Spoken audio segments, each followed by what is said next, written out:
जैसा कि सभी को पता है कि पूरे विश्व में कैंसर से बहुत सारे लोग जो है इन दिनों जो है न्यूज़पेपर में हम लोग पढ़ते हैं, जिससे अधिकांश लोगों की मृत्यु हो जा रही है। कैंसर जो है लाइलाज बीमारी है, जिसके बाद जिससे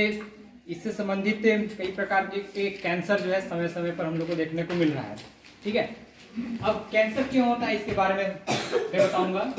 तो जैसे कि सभी को पता है कि मनुष्य में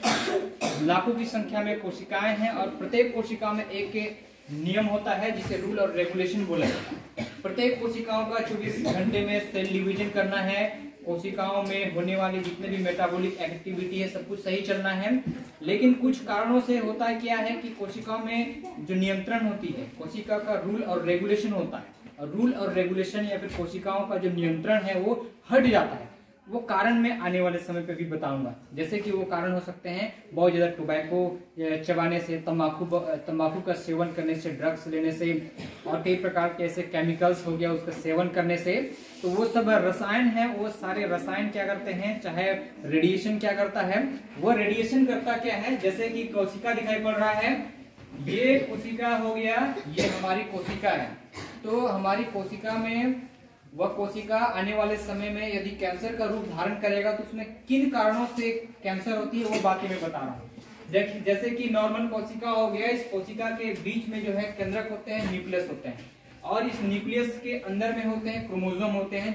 क्रोमोसोम, इस क्रोमोसोम की संख्या जैसे कि 23 जोड़ा हमारे शरीर में है। तो क्रोमोसोम के अंदर में डीएनए होते हैं और वही डीएनए में जीन पाए जाते हैं, और जीन का इस प्रकार से कोडिंग होता है, जैसे कि adenine, guanine, cytosine, thymine, guanine, cytosine, इस प्रकार की कोडिंग होती है। 3 मिला के जीन का ये रूप धारण किए हुए होते हैं, और इस जीन का काम है किसी स्पेसिफिक प्रकार के प्रोटीन का संश्लेषण करना। लेकिन मैंने बताया कि कुछ ऐसे कारक हैं जिसकी वजह से कैंसर हो जाती है, जैसे बहुत ज्यादा रेडिएशन के संपर्क में आने से, और जितने भी रासायनिक वाले कारण हैं, कुछ वायरस का संक्रमण हो जाएगा या फिर कुछ रसायन का सेवन ज्यादा मात्रा में कर रहे हैं, तो उस स्थिति में इस जो जीन है इसे म्यूटेशन कर देता है, इस जीन को म्यूटेंट कर देता है। म्यूटेंट करने का तात्पर्य है कि इसका एक निश्चित सीक्वेंस होता है। प्रत्येक जो कोडोन है हमारे प्रत्येक के शरीर में एक निश्चित सीक्वेंस है कि एडेनिन के बाद ग्वानिन होगा, साइटोसिन होगा, फिर ग्वानिन होगा, वो पहले से सीक्वेंस बना हुआ है। यदि उस सीक्वेंस को वो कारक चेंज कर देता है, इस सीक्वेंस को चेंज कर देने से वो जीन जो है म्यूटेंट हो जाती है, म्यूटेशन हो जाता है। अब म्यूटेशन जब हो जाता है तो म्यूटेशन होने से उस जीन का जो हेरफेर हो जाता है, उस हेरफेर हो जाने से वह जीन जो है, उस जीन को यदि किसी प्रकार का स्पेसिफिक प्रोटीन का संश्लेषण करना चाहिए था, मान लेते हैं कि एक जीन है उसे प्रोटीन का संश्लेषण करना था, हीमोग्लोबिन बनाना था, मान के चलते हैं, या फिर किसी प्रकार का जो है कि किसी प्रकार की एमिनो एसिड का सीक्वेंस बनाना था, वह उस प्रोटीन को या फिर एमिनो एसिड को सिंथेसिस नहीं करेगा। अब वो क्या करेगा, वो ट्यूमर को संश्लेषित कर देता है। तो जैसे कि इस प्रकार से हमारे फैमिली में सुनाई देता है कि चाचा को ट्यूमर हो गया है, पथरी हो गया है, उसे गॉल ब्लैडर में पथरी आ गया है, चाहे उसे जो है किडनी में पथरी हो गया है, इस प्रकार की समस्या सुनाई देता है। या फिर स्टोमक में पथरी आ गया है, ट्यूमर बन गया है, कुछ हमारे शरीर के कुछ भाग में ट्यूमर बन गया है, इस प्रकार की यदि जब भी न्यूज सुनाई देती है तो वो उसका मेन जो कारण होती है कि हमारे जीन में म्यूटेशन हो गई है। अब समझिए कि इस प्रकार से एक ट्यूमर बना, लेकिन धीरे धीरे कुछ प्रकार के कुछ हमारी जो खान पान है, मान के चलते हैं हमारी जो है दैनिक जो खान पान है वो सही नहीं है, जो भोजन हमें करनी चाहिए, जो संतुलित आहार और जो प्राकृतिक जो भोजन है वो सब न करके हम लोग जो है कि अनियंत्रित कुछ भोजन कर रहे हैं, बाहरी खाना खा रहे हैं, पैकेजिंग फूड को खा रहे हैं, और जो है रेडिएशन के संपर्क में है, तब उसमें फिर से होता क्या है, वही जो ट्यूमर है वो एक की संख्या में था, अब जो है जैसे पालक का बहुत ज्यादा सेवन कर रहे हैं, और कई प्रकार की, और जिसमें ऑक्जेलेट है, जिसमें ऑक्जेलेट की मात्रा हमें है, जिसमें कैल्शियम ज्यादा है, चाहे पोटेशियम ज्यादा है, जैसे कुछ बीज वाले फल का सेवन कर रहे हैं, और जिसको पथरी हो गया है, वो बीज वाले जो फल हैं, जैसे अमरूद का बीज हो गया, बैगन हो गया, उस प्रकार के फल का जब सेवन करते हैं, चाहे इधर ऑक्जेलेट है, पालक में ऑक्जेलेट है, इस प्रकार की सब्जियों का ज्यादा सेवन कर रहे हैं तो वही जो ट्यूमर है वो एक की संख्या में ट्यूमर है, अब तुरंत उसमें ऑक्जेलेट जमा हो जाएगा, पोटेशियम भी जमा हो जाएगा, कैल्शियम भी जमा हो जाएगा, और जो पत्थर जो दिख रहा है, जो ट्यूमर हम लोग बोल रहे हैं, उसकी जो है मॉलिक्यूल्स में वृद्धि हो जाएगी, साइज में धीरे धीरे वृद्धि हो जाएगी। तब जो है पता चला कि जब किडनी में था उसकी साइज जो है कि 0.54 ये मतलब कि नैनोमीटर में था, अब धीरे धीरे उसकी साइज जो है बढ़ते जा रही है। तो उस स्थिति को कहते हैं बेनाइन ट्यूमर। मतलब कि सबसे पहले जो कैंसर की जो प्रारंभिक अवस्था होती है उसे बेनाइन ट्यूमर कहते हैं। यह कैंसर की प्रारंभिक अवस्था होती है। अब जैसे ही बेनाइन ट्यूमर कुछ समय बाद, जैसे ट्यूमर बना हुआ है, जैसे किडनी में है तो किडनी में दर्द होगा, पेट के, ठीक है, किडनी वाले हिस्से पे दर्द होगा, गॉल ब्लैडर में वहां पर दर्द होगा, जिस हिस्से में है वहां पर दर्द स्टार्ट होगा, चाहे कुछ लक्षण आएंगे,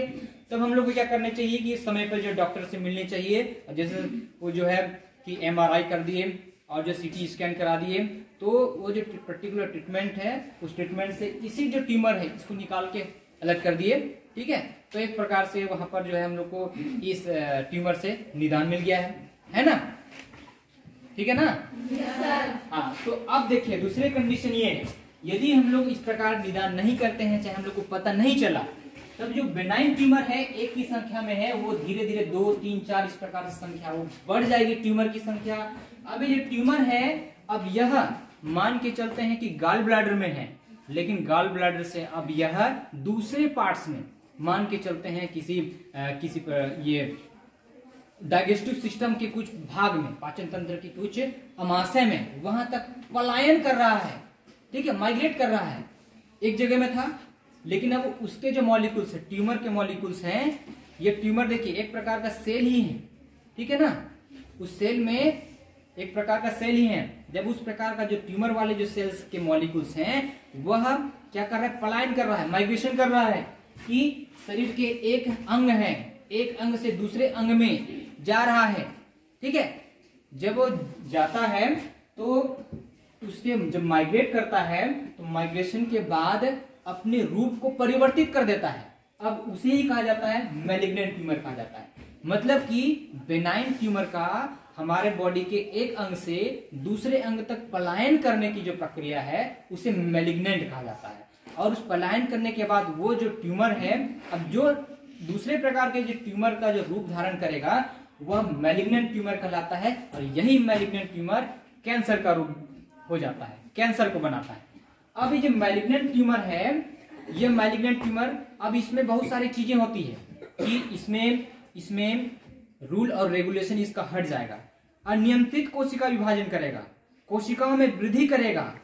फोड़ा हो जाएगा, घाव हो जाएगा, लो सीरम हो जाएगा, उसके प्रोटीन की संख्या में अधिकता हो जाएगी, अनियंत्रित कोशिका विभाजन करेगा। और क्रैब दिखता है ना, केकड़ा दिखता है, तो केकड़ा जिस प्रकार से उसके कई सारे जो पैर्स हैं, लेग्स हैं, उसी प्रकार से कोशिका भी अनियंत्रित कोशिका विभाजन करने लग जाता है। अब ये इस प्रकार से जिस अंग में होगा उस अंग में कैंसर बनाएगा। सामान्यतः भाषा में हम लोग बोलते हैं कि किसी को ब्रेन कैंसर हो गया है, ब्रेन में होने वाले कैंसर, ब्रेन कैंसर, बोन में कैंसर हो गया है, माउथ में cancer, breast cancer, uterine cancer हो गया, cervix cancer, stomach, blood, skin,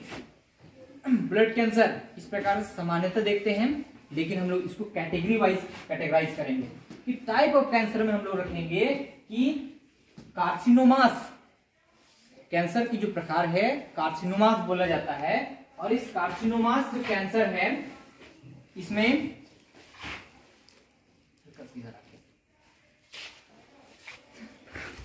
carcinomas cancer है, ये जितने भी हमारे शरीर में इपिथेलियल टिश्यू है, जैसे कि माउथ वाले भाग पे, माउथ के बाद ये हमारे आहार नाल वाले भाग पे, हमारे जो पाचन तंत्र वाले भाग पे, प्रजनन तंत्र वाले भाग पे, या फिर जहां जहां पर हमारे इपिथेलियल टिश्यू है वहां पर जो कैंसर होती है उसे हम लोग कार्सिनोमास कैंसर बोलते हैं। दूसरे प्रकार कार्सिनोमास कैंसर का एग्जांपल जैसे कि मैं बताया, mouth cancer, breast cancer, uterine, cervical cancer, stomach cancer, इस प्रकार से एग्जांपल।